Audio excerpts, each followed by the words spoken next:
Okay, saan nga ba dito yung Three Eye Atlas? Maulap ang kalawakan. Maulap. Pero may mga magilang-gilang dito na stars.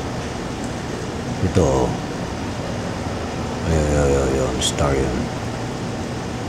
Pero sandali, paano natin makikita ang Three Eye Atlas? Ngayon, tatry natin tingnan ang Three Eye Atlas sa pamamagitan ng Stellarium.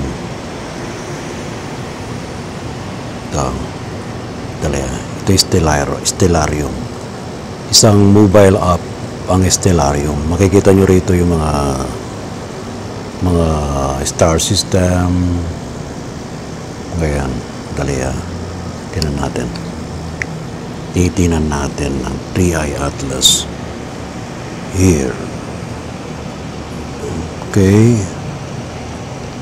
Dali lang. Alright. Here we go. Saan ang Three Eye Atlas dito? Dali, tingnan natin.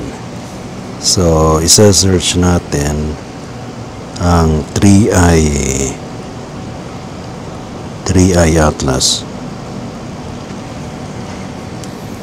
Wala, nasa babang Three Eye Atlas. Wala sa kalawakan natin ngayon. O nasa baba siya. Nasa kabilang mundo siya. Ayun o. Dali, tingnan natin. Yun. Ito. Tinuturo ng ano. Ayun o. So, ito yung sun. Kita nyo yung sun, no? Nandito siya sa kabila.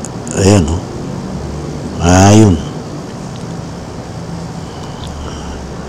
Actually, maliit lang siya talaga. Pero, sa Hubble telescope at iba pang mga malalaki mga teleskopyo, kitang-kita siya. Pero ito lumalabas na malapit siya sa sun. Ngayon, ang tanong natin, ba't ba natatakot kayo sa Three Eye Atlas? Dapat bang katakutan?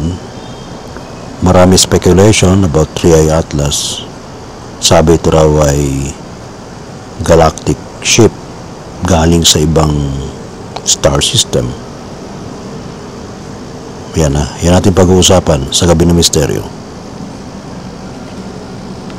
Gabi ng Misteryo.